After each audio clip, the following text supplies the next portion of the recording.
Welcome to CCL's training program, created to help our volunteer network connect with each other around the larger world and empower all of us to achieve our larger goals for climate advocacy. This week's essential topic is all about engaging your local Chamber of Commerce to build relationships with this influential group in your community in order to seek their members' support for the Energy Innovation Act. Thank you for joining us. I'm your host, Brett Cease, and joining us tonight is our wonderful presenter, Greg Hamra. Greg Hamra is a group leader for CCL Miami. He's also the creator for Lead for All and a senior sustainability educator. Greg is a proven sustainability educator, advocate, and communication skills coach, promoting triple bottom line principles through corporate sustainability and green building education for professional groups such as the U.S. Green Building Council, the American College of Construction Lawyers, and Greg presents on topics at the nexus of policy, business, society, and environment. Thanks so much for joining us tonight, Greg, and the floor is yours. Thanks for joining us. Let's review the impact that CCL super volunteer Jay Butera has had working with influential members in the South Florida community. We worked together to get support from Representatives Carlos Curbelo and Ileana Ross-Lehtinen. Jay started working in Florida by getting endorsement letters from influential members of the community, such as local mayors, professors, university presidents, and the business community.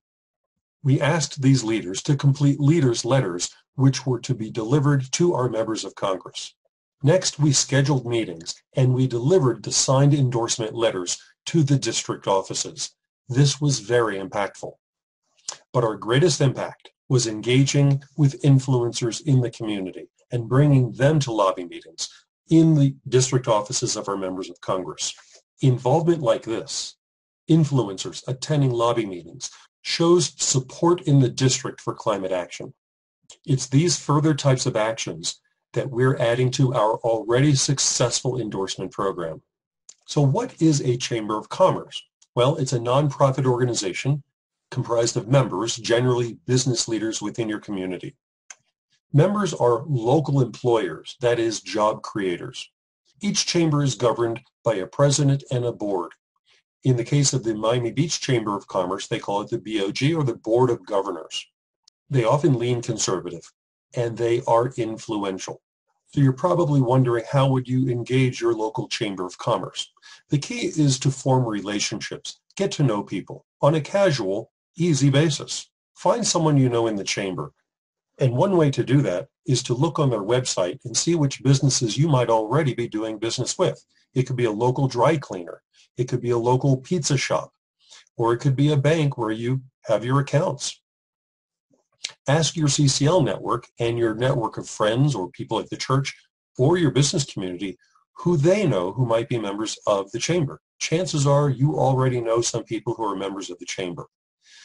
Once you get to know these people, treat them with respect. Treat them with admiration and appreciation. Meet them often to build a long and trusting relationship. Find ways that you can be useful to them. Send them updates and relevant information. Make your asks and review your approach often. One thing that I suggest doing is inviting a member or a board member to coffee or to a beer or to a party. Also attend their events, such as chamber mixers, to form relationships. Attend the different events that they might put on. Perhaps even consider joining the chamber yourself. If you are a business leader, you have a small business in your community, or whether you're just an individual and they allow individuals to join the chamber. If they allow that, go for it if you would like to.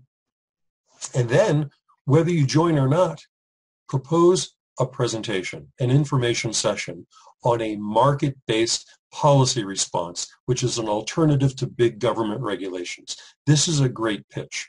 So that's what I've been doing as a member of the Business Climate Leaders Action Team and a member of the Conservative Caucus, as I frequently make the pitch for a fiscally conservative, free enterprise solution that promotes American jobs and American ingenuity and does so without building government and expensive regulatory regimes, which don't bring in money. That's one thing that a tax or a fee does. It brings in trillions of dollars, and then we can have a debate on what to do with that money. One great selling point is a recent statement from the United States Chamber of Commerce. And for those who don't know, the United States Chamber of Commerce has long been a top denier of any kind of climate action. Well, they recently put out a statement, and the website URL is on the slide at the bottom, but at the bottom of the page, on that web page, the U.S. Chamber of Commerce has officially declared that inaction on climate is not an option. That is huge.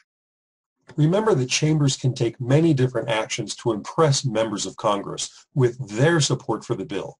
So when you engage, determine with your chambers the actions that they can take to impress members of Congress. Attend lobby and editorial meetings, perhaps. Issue a press release when they endorse. Host a site visit. Write an op-ed. Co-write one with them. And consider presenting at chamber or trade association meetings. And be sure that whenever possible, engage their colleagues as well. What we want to do is not only seek endorsements from municipalities, business leaders, chambers of Congress, but let's turn them into advocates. There's a difference between checking the box and saying that they won't get in the way and being an active advocate for this policy. That's what we really need. That's only going to come from forming good relationships, educating them, and helping empower them to become advocates. Additional ways to work together include meeting with a trade association or union, hosting a member of Congress at a site visit, writing an op-ed, issuing a statement, and endorsing the Energy Innovation and Carbon Dividend Act. Show Congress that there is strong support in the district for the Energy Innovation and Carbon Dividend Act. And what better voice than the voice of business? This is an amazingly powerful resource that you have at your disposal. All it takes is making some conversations. Thank you very much, everybody. If you'd like to reach out to me directly, my email address is gh@hamra.net, and feel free to reach out to Todd Elvins, who handles our Grasstop engagement team, todd@citizensclimate.org. Thanks for joining this brief webcast. I hope you found it to be enjoyable, educational, and empowering. Go get 'em!